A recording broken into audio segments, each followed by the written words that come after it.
Good afternoon, everybody. Happy Friday. Okay, a couple things at the top.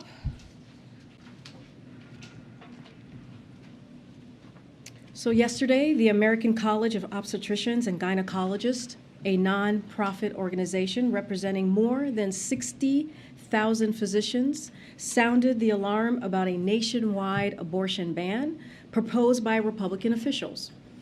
That would put doctors in jail for providing women with essential health care. Under Senator Graham's ban, doctors and providers could be criminalized and sent to jail for performing an abortion to save a woman's health, providing an abortion to a woman carrying a fetus with little to no chance of survival, offering critical care in the event of a miscarriage, or even treating a rape or incest survivor who has not complied with medically unnecessary delays or reporting requirements. The ACOG found that bills like Senator Graham's have no basis in science, that doctors would become less skilled if such a ban was in effect, and would interfere with patients' ability to get timely and critical medical care. Now, separately, Jen Klein, the director of White House Gender Policy, released a memo discussing how, if passed and enacted, this bill would create a nationwide health crisis, threatening the health and lives of women in all 50 states. I've said it before and I'll keep saying it again. This extreme national ban and plan to criminalize doctors is wildly out of step with American people, and President Biden and Vice President Harris will continue to do everything in their power to protect women's reproductive rights and expand access to health care. Today, the White House hosted a Recovery Month summit and announced over $1.5 billion in funding to beat the opioid crisis and support people in recovery across the United States. This funding go to life-saving programs and policies like expanding access to the medication-assisted treatment for opioid use disorder, to distribute naloxone to prevent overdoses, and programs to prevent substance use in our communities. President Biden recognizes the devastating impact the overdose epidemic has had on our nation, reaching large cities, small towns, tribal lands, and every community in between. That's why in his first State of the Union, he made beating the opioid crisis a key pillar of his unity agenda. Our major pillars of work to combat this crisis include the Treasury Department's efforts to sanction traffickers and disrupt the global drug trade, and expanding access to programs and treatments for people in need. To support these and other efforts, President Biden's fiscal year 2023 budget request calls for a historic investment of $42.5 billion for national drug control agencies.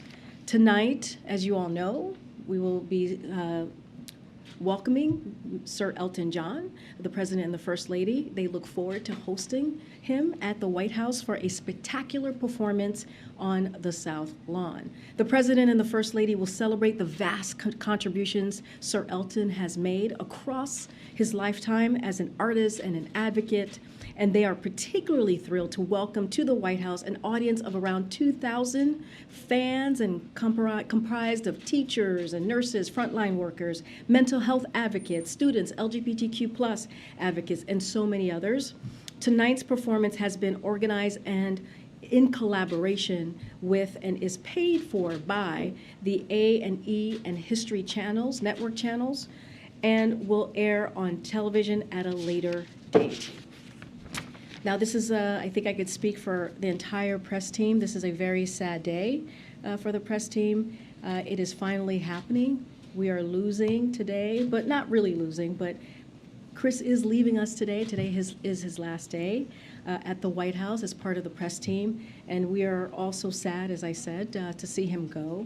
But we are also thrilled that he is staying in the Biden family and will be starting as the Assistant to the Secretary of Public Affairs at the Department of Defense in the coming days. As you know, that is a very big job that Chris is about to take on. So we will miss Chris's good humor, his sharp political instincts, and his just easygoing demeanor. He's one of the most chillest, coolest cats that I know around town. Chris has been a leader on our team. We wouldn't have made it through this past year or so without Chris by our side and helping to lead the team, as I mentioned, from our earliest days here in the White House. And we know that all of you in this room will miss him as well. You've worked very closely with him. Chris has gaggled on Air Force One, spoken to all of you from this very podium, as you know, what has happened a couple times for him to have done that, and dealt with hundreds, if not thousands, of important stories incoming from all of you here at the White House. Chris, we are so proud of you. We will miss you dearly. As I know, this is an inside joke. We will see you later, pal. And so until we see you again, we hope you have some time to do your very, very favorite thing that I know that you love to do outside of hanging out with your wife, is play golf. Chris loves to play golf. I always ask him to tell me, to take me to play golf, and he still has not done that. But anyway, to help send you off to your next adventure. I know you're going to take some time off. You told me that you're going to hit the links. I don't know what the lingo's here, but we wanted to make sure that we got you something. Thank you. To do that for next year. Okay. Thank you. All right, with that, it's all yours, Zeke. I know you're waiting. Thank you for indulging us in that. If we can start with the Ukraine, the so-called referenda taking place in Russian-occupied areas there. Is the administration considering any additional costs to be imposed on Russia or those who are involved in organizing those referenda, new sanctions or other sorts of responses? So a couple of things I do want to lean into as the votes are happening today, clearly over the next 5 days.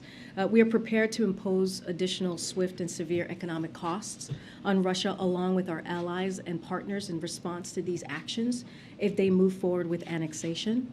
As we said in today's G7 leader statement, the United States will never recognize this territory or as anything other than part of Ukraine because it belongs to the people of Ukraine. We stand with our partners around the world in rejecting whatever fabricated outcomes Russia announces. As the president spoke about at the UN, as you heard from him very clearly, very boldly, these referendums are a flagrant violations of international law and an affront to the principles of sovereignty and territorial integrity that underpin the international system and are the foundation of the United Nations Charter. We will continue to stand firmly with the people of Ukraine and continue to provide them with historic amounts of security assistance to help them defend their territory, to help them defend their freedom. And then on a different topic there as well, these dramatic scenes of Russian fighting age males who are subject to those conscription orders leaving the country. Would the president support providing political asylum to Russians who are fleeing their country to avoid serving in their armed forces? So I don't have anything to preview for you as it relates to your question, Zeke, about what we would offer. But we'll say this: what we're seeing in Russia, especially with the protests, and what we're seeing with Russians leaving their country, is that this is an unpopular war. We have to remember this is an unpopular war that was started by the Kremlin, a brutal war that was started by the Kremlin, an unprovoked war against Ukraine. That is why you have heard from this president. He's been very clear, especially during his most recently during his UN address, that we will continue with our allies and partners to offer the assistance that Ukraine needs to fight against the aggression of Russia. So again, what you're seeing is not what Russia is doing, what Putin is doing. He's not coming from a place of strength. He is coming from a place of weakness, and now the Russian people are being very loud and clear. This is, again, an unpopular war. And just domestically, it's been several days now. The power is still out in parts of Puerto Rico. Does the president plan to visit Jean-Pierre does he plan to go there? And there's another storm that appears to be bearing down for parts of Florida next week. Will that affect the president's travel plans for Tuesday? So your last question first. We are monitoring the forecasts in close coordination with the National Hurricane Center and also with FEMA. As always, FEMA has supplies and staged at various distribution centers across the country to deploy as needed. So this is the case here as well. As you remember, the president was also briefed at the start of the hurricane season. Some of your colleagues were there on preparedness effort and how we were going to move forward in this hurricane season. And we'll continue to maintain a forward-leaning posture throughout the remainder of this hurricane season. As far as the president's travel plans, I don't have any changes to read out at this time. As well. So just a little bit. So yesterday, as you know, the president joined the New York governor, Kathy Hochul, and New York Mayor Eric Adams to receive a briefing from FEMA Administrator Criswell and Puerto Rico Governor as well. As you all know, FEMA Administrator Criswell was on the ground earlier this week to assess emergency recovery and response efforts. Yesterday, the president announced the federal government is covering 100% of the cost of debris removal, emergency protective measures for the next month in this recovery. The president also increased critical needs assistance from $500 to $700 to support individuals and families with immediate or critical needs as a result of being displaced from primary dwelling. As of today, there are more than 900 federal response workers on the ground in Puerto Rico supporting operations, planning, power restorations, debris removals, and urban search and rescue. And so we will continue to monitor what's on the ground and continue to help Puerto Rico, our brothers and sisters in Puerto Rico as best as we can. Thanks. First, to follow up on the referendum in Ukraine, if Russia does annex these parts of Ukraine, could it put the U.S. in a more dangerous situation, especially if Ukraine uses American weapons in those areas? So just to be very, very clear here, I spoke about this just now. We have sent a loud message, and our allies as well, about this illegitimate vote that we're seeing today across the next several days. We will never recognize this. If they go forward with the annexation, we will never recognize that. That's not just coming from us. That is also coming from G7 leaders. I mentioned they put out a statement. And so we will continue to speak very forcefully about that. We will continue to be very clear. We know that these referenda will be manipulated. We have information that shows Russian officials setting targets for voter turnouts and approval rates for the referendums. For example, in some regions, they have reportedly already set the required figures for voter turnout and support for accession into Russia at over 75%. So Russia is rushing to conduct these sham, again, referenda, but these are not acts of confidence or strength. They are complete opposite. We will continue to speak loudly. Again, I don't want to get into hypotheticals. I'm about to answer your question. I'm not getting into hypotheticals, but we are making sure that we are loud and clear with our G7 leaders. I understand that how the United States is not going to view the outcome of, like you said, a sham election, but if Russia views the outcome as now annexing more Russian territory, I mean, is there a risk of escalation? Their foreign minister said today they strongly urge the U.S. to avoid a situation capable of leading to direct military clash with Russia. So if they start saying that now American weapons are being fired into what they are considering Russian territory, does that risk escalation? So what we've said this before, and we'll say it again, we do not seek conflict with Russia. Of course, we are attentive to managing escalation in this conflict, as always, as we have been for the past 6 months or more of this war, and so throughout this year. But to reiterate, there is only one country that is responsible for this war, and that is Russia. They are the ones who are causing this brutal war. They start this conflict and could end this at any time. Yeah, good. Thanks, Karine. What is the White House's take and the President's take on World Bank President Malpass's comments on climate change?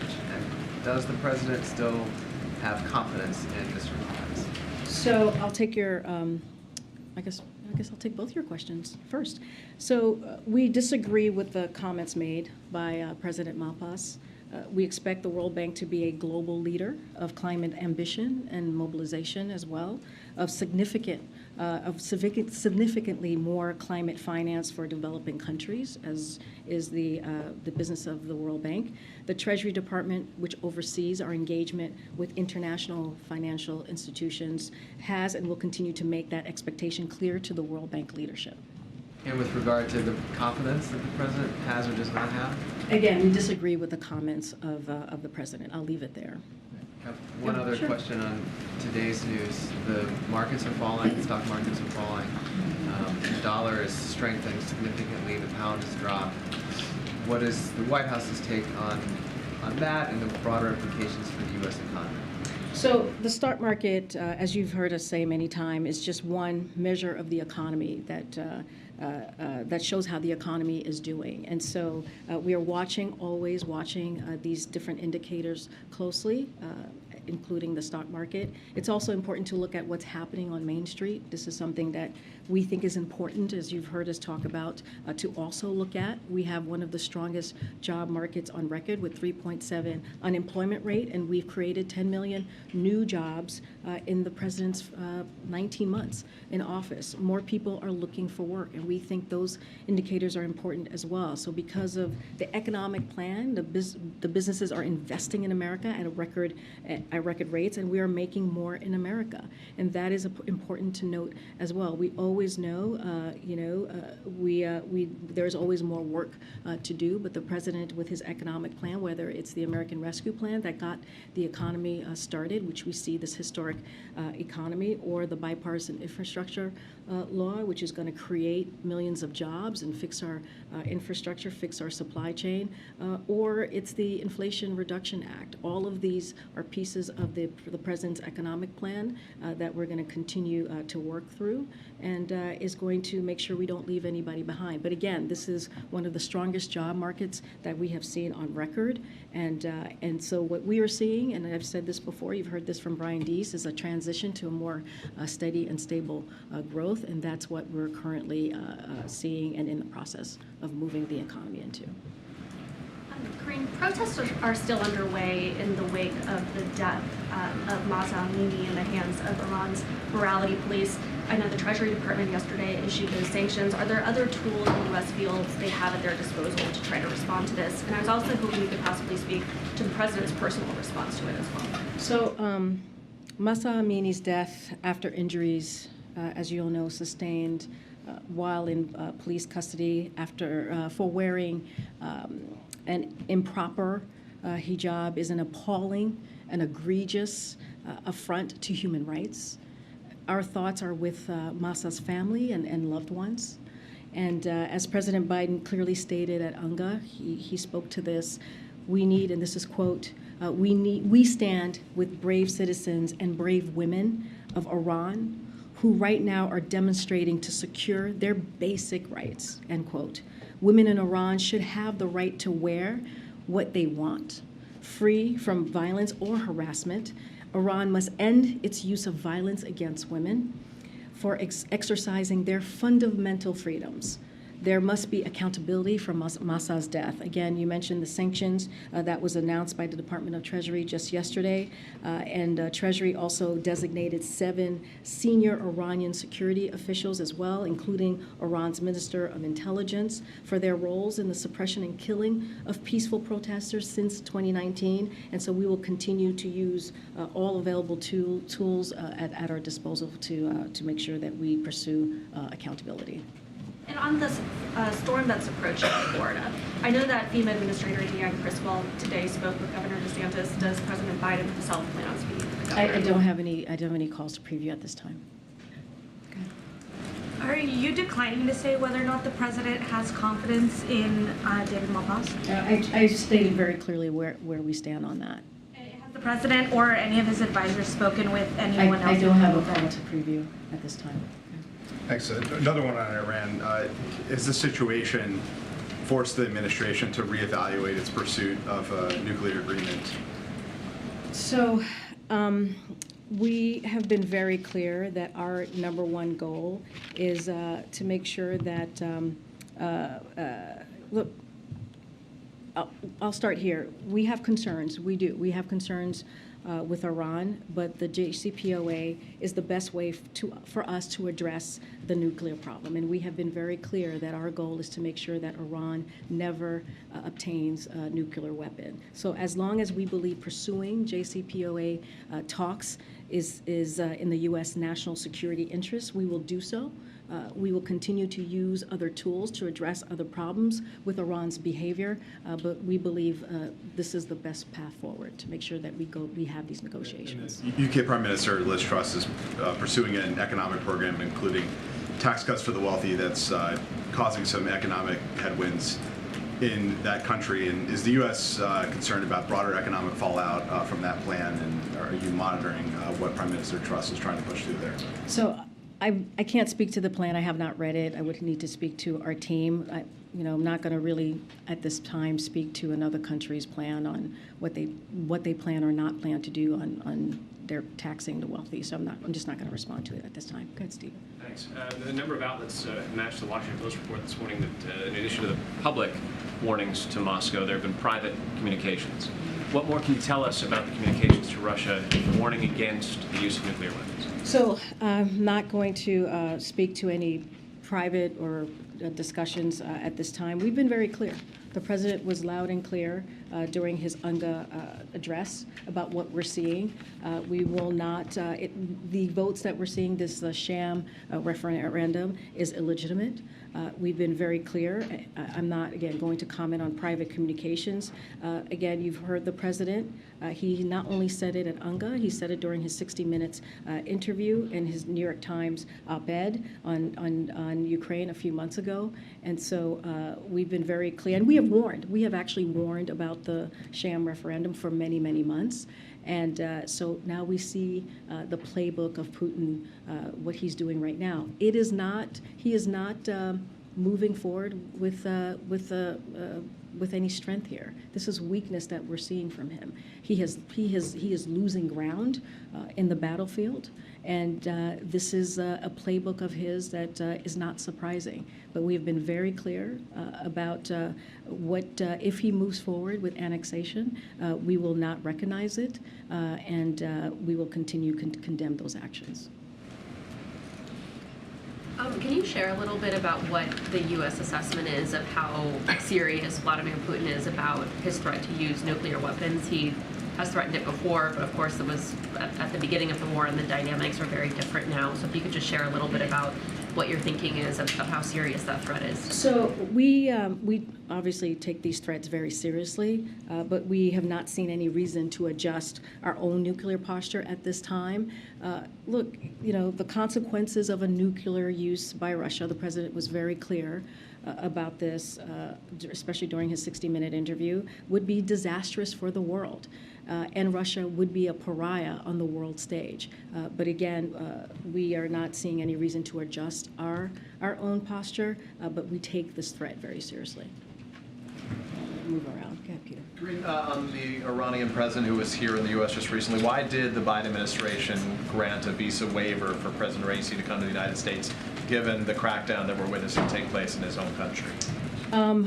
Because he attended the UN. You mean the UNGA? He was here as part of the United Nations. No, I know. I'm just talking. You're talking about UNGA and specifically.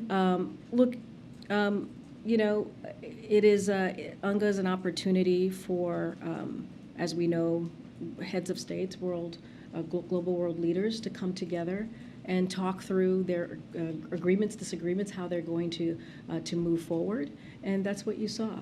And everyone had an opportunity, as you know, to speak to the hall, but also to speak to the global. It was a global stage, and we believe everyone has that right to do that as it is part of the UN Charter. I'm not going to speak any specifically on his visa.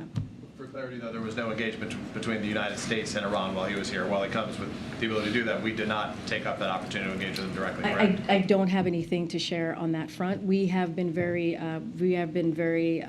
clear and forthcoming on who he engaged with, who the president engaged with while he was in New York this You were asked past week. something to this effect a little bit earlier, but we've heard from the State Department that the U.S. is doing what it can to expand internet access for those Iranians right now to still have access to the outside world. Is there anything beyond that the United States is doing presently to help those protesters and others in that country? So I don't have any more to share on what else we've been doing, but happy to clearly update folks if we have more on that piece. Okay. Thanks, great. Do we have any updates on the process to get a permanent U.S. ambassador in Moscow? Obviously, John Sullivan, who was there, had to come back. Do you know where you are in that process? Have you submitted a name to the Russians? So I don't have anything we don't have anything to update you on that piece. Is that hindering your ability to effectively do foreign policy, the fact that you don't have a Senate confirmed ambassador there right No, now? not at all. We have been very effectively. You named Oh, it. I'm sorry. And I might have misunderstood the question. What was the question? I appreciate that. So what was the question I'm then? asking where you are in that process, because Oh, there's a, you have okay. to submit credentials and they have Got to it. come back, and it's a bureaucratic process to get that Got it. So- approved. I was wondering if you had timing. So, updates yeah, of she's where you asking were me with where we are with the process. So we have announced someone. I don't have anything, an update on the process. Yeah. Do you have another question? It's been answered a little bit, but I was going to ask, I think you've addressed this, but so you're taking the timing of these referendums in Ukraine being held by Russia as a sign of insecurity, not confidence, right? You're saying that this is not Putin thinking he can permanently hold these areas, and that's why he's having these referendums. You're interpreting it as this timing as the opposite.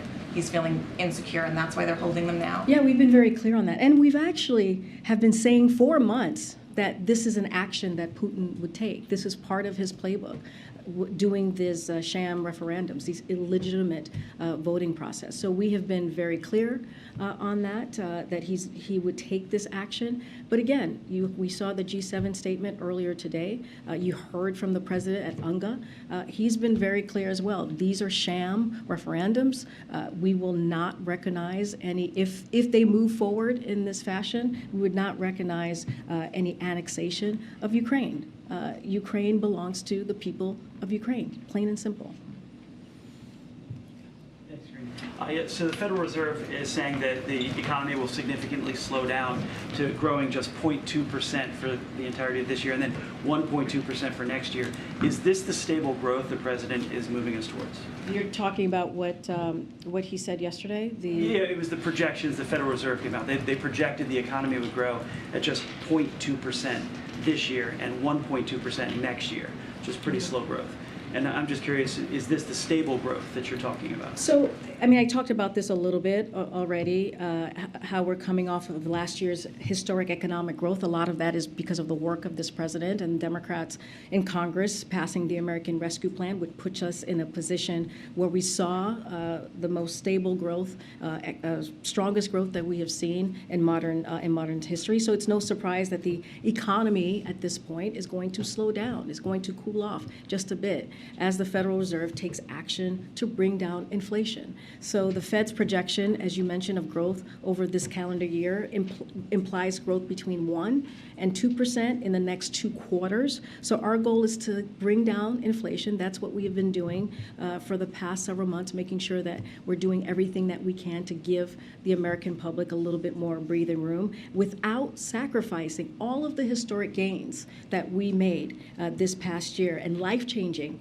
economics gains this country has made over the last 19 months, this past year and a half. So given the encouraging initial signs that we have seen on inflation and the continued strength of growth in the job market, so we believe the transition remains possible. We believe that we will get to a strong and stable growth. We believe that we will see that cooling that you hear economists talking about.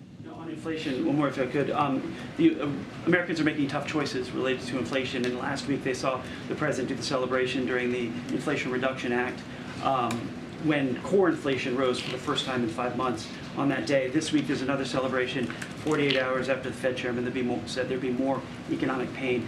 Is that optics of those two celebrations insensitive to what Americans are going through?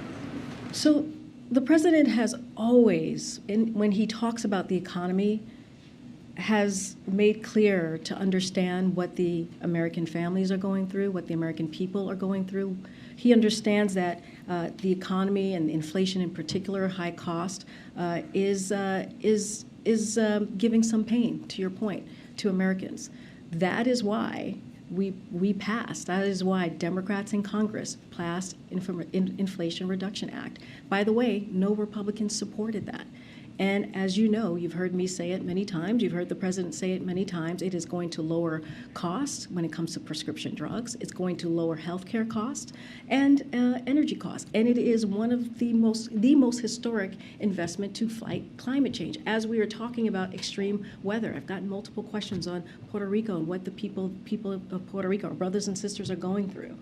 What may happen in this hurricane season. A lot of that is going to be helped by the work that this president has done, bipartisan infrastructure law, again, the Inflation Reduction Act. So we are doing the work. We're going to continue to do that. We're going to continue to work. We've seen gas prices go down for 14 weeks straight, and that, again, is because of the work that this president is doing. So yes, we understand what the American people are going through, but our job, the president's job, is to do everything that he can in his power to give Americans a little bit more breathing room. Go ahead. Thank you. Great. Can you tell us a little bit about Tuesday's trip to Florida? Is the president going to be going after DeSantis a bit? Is he one of the MAGA? Well, he's not really in a way, but if you see what I mean. Is he part of the MAGA or the alternative MAGA scene that the president's going after? And also, could you just come back to the president's re-election decision? Because you like asking me that question, Sebastian? You were asked this like a few months ago because everyone was going crazy over, is he going to, and you said, yes, he is. That was meant to stop the whole thing. But no, I said that, look, you said it's way too early. Wait, hold on. I'm going to answer your question. Okay. I'm at the podium, right? There's a Hatch Act. I have to be very mindful when talking about 2022 and even 2024, which is a worlds away. As you all know, you cover this media cycle, changes every second. So look, the president was clear even during that 60-minute interview, and I've been clear, he's been clear multiple times, that he intends to run. He said that. He said that in that same interview, that he intends to run. I have to be careful as I'm standing in front of you. Don't want to get more into that. But the president's goal right now, as we look at today, as we look at the next coming days, is to make sure that we continue to deliver for the American people. That is why we talk about the Inflation Reduction Act. That is why we talk about CHIPS Act. That is why we talk about bipartisan infrastructure legislation. And not just him. You hear it from the vice president. You hear it from his cabinet secretaries. It is so important to make sure that the American public understands what we have done here these past 19 months, and that's going to be our focus. As it relates to Florida and Governor DeSantis, look, I don't have anything to preview at this time on what the trip will look like. We will share more as we get closer to the day. Look, we have talked about this as well. You know, when it comes to extremism, when it comes to behaviors that is inhumane and cruel, that is what we're seeing from Governor DeSantis. That is what we're seeing in specifically to how he is using people who are leaving communism, people who are trying to get away from political persecution, talking about Venezuela, Nicaragua, Cuba. They are fleeing those countries, and he is using families, children, and women as a political ploy, as a political stunt. We will continue to call that out, but as far as what that day will look like, we'll share more as we get closer. Okay, Karen. Thanks, Karine. Back to Puerto Rico. When the president said yesterday that the federal government would cover the 100% of the cost for the next month of the efforts down there, do you have an estimate of what that cost is going to be? No, that's a good question. We don't have an estimate at this time, but the president is committed. As you know, you heard him from speaking from New York yesterday. He is committed to doing everything that he can for Puerto Rico. He has spoken to the governor several times. Our team has been in touch with the governor and local officials throughout this time. And so he's committed to doing everything that he can. And this is how he sees his role. He's done this multiple times when we've seen this extreme type of weather, these disasters hit communities. And as president, he's going to continue to be a loud voice in that and use the resources of the federal government to make sure that we help the people of Puerto Rico at this time. On Iran and the internet, has the administration heard from any American tech companies that will move forward with offering internet services in Iran? And is there any way to estimate how much of an impact that will actually have on the Iranian people? So let me go back and just say, look, we are aware of what the Iranian authorities are doing in blocking Instagram and also WhatsApp, as well as slowing down or stopping access to the internet in general, as you all are asking. If accurate, this is shameful, but also not unsurprising. Step in the wrong direction by Iran's government to prevent the world from watching the Iran government crack down on peaceful protesters. That is what is happening here. We continue to work with private sector and Department of Treasury to identify additional measures that we will support and facilitate the free flow of information to the Iranian people. As I just mentioned earlier, the Department of Treasury took action just yesterday, and we will use what is available to us to make sure that there is accountability. I'm going to go back a little bit because I haven't been. Go ahead. And then I'll come back up. Thank you. Two quick ones. First of all, on this weather, have we been in contact? Has the U.S. been in contact at all with our Canadian neighbors about the what I believe will technically not be a hurricane, but the major storm that's supposed to hit the Atlantic provinces, Canadian Maritimes, in the coming hours? Clearly, that's something that we are monitoring from here. We would have to check in with our friends at NSC, our colleagues, to see if we've been in close touch with Canadian officials. But that is something that FEMA is continuously monitoring as well. And when we have any updates on that, we're happy to share. And then the second thing is we're a week away from the end of the government's fiscal year, and is there any reason why anyone should be concerned that there might be a lapse in funding, or is the President and the White House confident that whatever is going back and forth with Senator Manchin's permitting bill and the rest of the CR negotiations, that will all be worked out by next Friday? So we have, we believe, and I've said this before, there's still time for lawmakers on the Hill to enact a short-term funding bill by the Friday deadline. We remain confident that Congress will get this done, so we can continue to deliver vital services, to your point of your question, to the American people. So we encourage for that to happen. We have continued, I've mentioned this before, to stay in close touch with Congress in a bipartisan way. But we believe we have been here before. We were here just last year during this time, and we think that there's still time to get something done. And we'll call on them to act. Okay. Great. I just want to follow up again on the World Bank president. You said that you disagreed with the comments that he's made, but in terms of having confidence in him or supporting him, there are reports suggesting that some in the administration have tried to oust him. So, given that context, does the White House still support him or have confidence? So removing him requires a majority of shareholders. So that's something to keep in mind. The U.S. believes the World Bank must be a full partner in delivering on the aggressive global climate agenda, poverty reduction, and sustainability development. Again, Treasury will hold Malpass accountable to this position and support the many staff working to fight climate change at the World Bank. But again, removal will require a majority of stakeholders here. So it is a partnership. That is how we see this. Okay, Peter. Thanks, Karine. Following up on your topper, does President Biden favor any limits on abortion? We've been very, very clear here. Since you're talking about my topper, I was talking specifically about Senator Lindsey Graham. And your position on his plan is clear. 15 weeks is unacceptable. I was speaking directly to what Republicans are trying to do. So they are calling for a national ban, which takes us backwards. Which will weeks, right? It's a national ban which will take us backwards and will put at risk the health of women. And here's the thing about this, Peter, it's not just national ban on abortion. We're talking about privacy, we're talking about contraception, we're talking about marriage. That is what extreme Republican officials are trying to do. That's what we're speaking to. I'm not going to get into specifics here. I'm just going to lay out what they have said that they're going to do. Why not get into specifics? The Republicans are saying we don't want abortion after 15 weeks. Why can't you say how many weeks a president thinks the limit as should be? as you know, Kevin McCarthy put out the GOP agenda. I'm not asking about Kevin McCarthy. I'm asking about Joe Biden and his position on abortion. How many weeks? Peter, I'm answering your question. What Republicans are trying to do is take us backwards.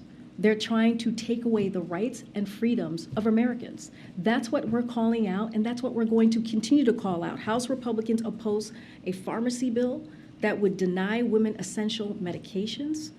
As of September, 166 House Republicans have signed onto a heartbeat bill that would decide abortion at the federal level, even though 28 of those members have since said decisions on abortion should be left to the state. And this week, a Michigan GOP official said he wants to ban contraception. So we should really listen to what Republicans are trying to tell us. And that's what we are speaking out against, and that's what we're going to talk about the national ban that Republicans are continuing to push when majority of Americans do not want that. We are all covering the Republican plan. I'm just, why can't you say how many weeks for Biden? No, go ahead. I answered your question. Go ahead, Courtney. I did. Why can't you say, go ahead, Courtney. I wanted to ask you, the president announced that he was elevating Jennifer Klein to a more senior role. What does that do for her resources, for her portfolio? What's the purpose of doing that, especially when you're dealing with so many gender issues that you've been talking about? So Jen Klein, who, as you know, is a colleague of mine, and I've worked closely with her as well as our team here, has been leading on the Gender Policy Council since the beginning, since day one, and she has had all the resources available to her. She has worked diligently on delivering the agenda of this president. It is a, as you know, a historic office that deals with such an important issue as we talk about gender rights, as we talk about equality. So I wouldn't say there's going to be any differences, really. I mean, she is really an assistant to the president, as the role, as her new title lays out. She runs an office here. And again, she has had all the resources that have been provided to her. She works closely with multiple agencies across the federal government to make sure that we live up to what the goal of the gender policy is. And so again, she is. We're very happy for her. This is well deserved for Jen, and we are lucky to have her in that role. You also provide an update. I know the Justice Department had a task force that some of the White House folks were participating on, responding to the Dobbs decision, how you were going to proceed with litigation or whatever it is you wanted to move forward. Can you provide an update on that group's work? Yeah, we can go back to the GPC and our other partners to get an update for you on where we are. Another follow-up on the World Bank. If a majority of the stakeholders wanted to oust President Malpass, would the United States support that? I'm not going to get into hypotheticals. I've said already that we condemn the words of the president. But again, was just laying out what the process would be, but I'm not going to get ahead of what that process is potentially going to look like. If there is a majority, again, this is a partnership. This is not something that we will just do on our own.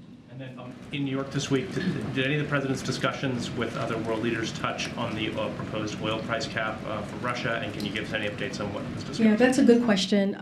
We don't have anything to read out for you on that particular issue. It is something that the president has led on. As you know, it came up when he was in Europe very recently, and it is an issue that we feel that is important in dealing with really giving another kind of blow to Russia, but I don't have anything to read out for you at this time on any further conversations and where we are in that space.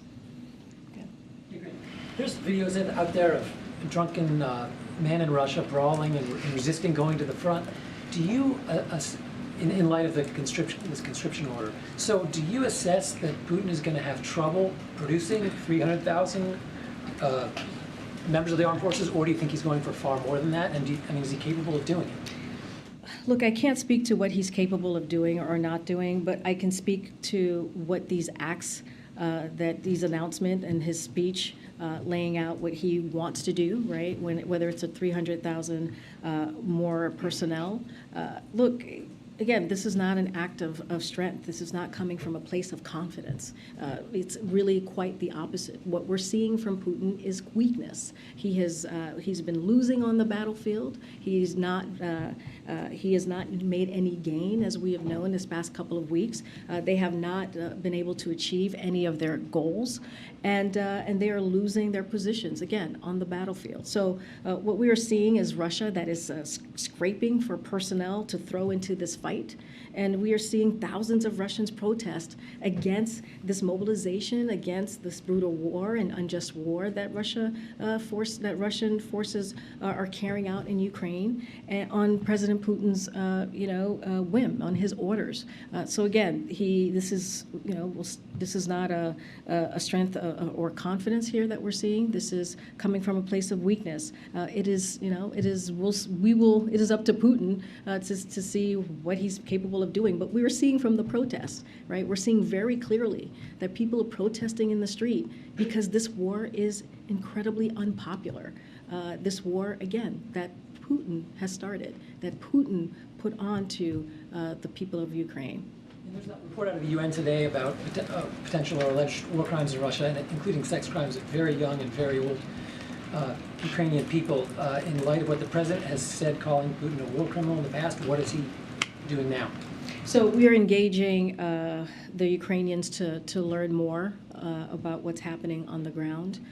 We have been clear that war crimes Russian forces have committed need to be investigated, and that Russia needs to be held accountable.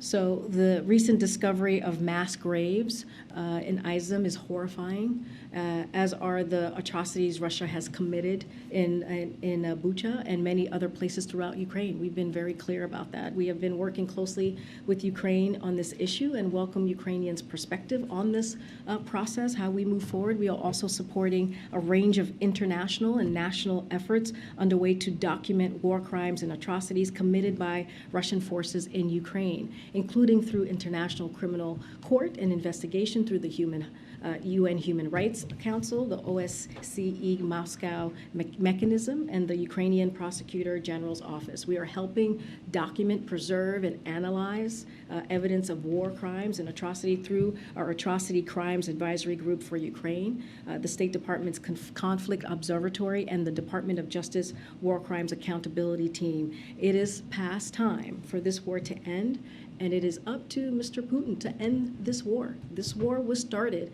by the Kremlin. He can end this war today if he chooses to. He can end the brutality that we're seeing in Ukraine if he chooses to. And it is up to him. He can end this today. Gosh, I'm trying to see who I have not called on. Oh, go ahead. In Ukraine, 2 Americans who were captured while fighting Russia and Ukraine were released this week. They arrived back on U.S. soil today. What involvement did the U.S. have in that prisoner exchange? Is there anything else that you can tell us about that? And has the president spoken yet to either the men or their families? So I don't have anything to read out on any conversation that the president has had specifically with these two Americans. The United States welcomes the negotiated prisoner exchange between Ukraine and Russia, which includes the 2 U.S. citizens that you just mentioned captured while serving in Ukrainians' military. We are appreciative of Ukraine, including all prisoners of war, regardless of nationality, in its negotiations, and we look forward to these U.S. citizens being reunited with their families. We also thank the Crown Prince and the government of Saudi Arabia and the Turkish government for facilitating the exchange of prisoners between Ukraine and Russia. We once again reiterate the State Department's travel advisory warning U.S. citizens not to travel to Ukraine, and that those who do participate in fighting in the fighting, they face a significant risk, and the United States cannot guarantee their safety. We've been very clear about this from the very early days of this war. We continue to encourage Americans to devote their energies toward the many other opportunities that exist to help the country of Ukraine and also the people of Ukraine. On another topic, really quick, the president over the summer was considering declaring a public health emergency over abortion rights. He was also at one point thinking about taking executive action when it comes to Dreamers, and he was also considering declaring a national emergency over climate. Can you provide us with a status update on potential executive actions relating to those items? We don't have any updates on those particular items, and when we do, we will be happy to share them. Karine, what's the President Biden message to the people of Venezuela, Cuba, and Nicaragua that are now on their way to the U.S. border or thinking of coming to the U.S. border? Yeah, and we have said this before. Secretary Mayorkas has been very clear on this as well. It is a dangerous journey. We understand the political persecution. We understand what the people of Ukraine. I'm sorry, Ukraine. I was just talking about Ukraine. What the people of Nicaragua, Venezuela, and Cuba are going through. But again, these are very, very dangerous. This is a very dangerous journey. We recommend that they don't put their lives at risk. But again, what we're seeing, how they are being used as political pawns, is something that we're going to continue to call on. It is inhumane. It is unacceptable. How folks who are fleeing, again, political persecution, who are fleeing communism, are being treated. And that is something that you'll continue to hear President Biden condemn. You'll continue to hear us condemn. What Republican governors are doing is unacceptable. It is shameful. And not only that, it is causing chaos and confusion. And that is not how we fix the system. If we want to fix the system, the president put forth on his first day in the White House a legislative solution, a comprehensive immigration reform to deal with these very issues. In the meantime, we're going to continue to work with our partners and our allies in the region, in the Western Hemisphere, because this is indeed a new type of migration that we're seeing. We're seeing a jump from those three countries by 121% in just a year, and that is a different scenario that we're dealing with. So we're going to that is causing havoc across the Western Hemisphere. I have a follow-up to that. President Biden said last week that it's not rational to send these people from Venezuela, Cuba, and Nicaragua back. Does that mean that President Biden is in some way, or the White House, someone encouraging them to come to the U.S.? What the president is saying is that these folks, these mothers, these children, these families are leaving a country because of communism. They're leaving a country because of political persecution. And he was saying that they should not be used as a political pawn by Governor DeSantis or any Republican governor. That's what he was speaking to. He was calling out the inhumane nature of the way that they were being used because of for a political headline, because of someone's political future. And so he's going to continue to call that out. It is, again, I'll say this again, it is inhumane. You hear the president talk about this many times throughout his career, not just as president. It is important to treat people with dignity. It is important to make sure that, that folks who are fleeing communism are not treated this way. And so we'll continue to call that out. Thanks, everybody. Thanks,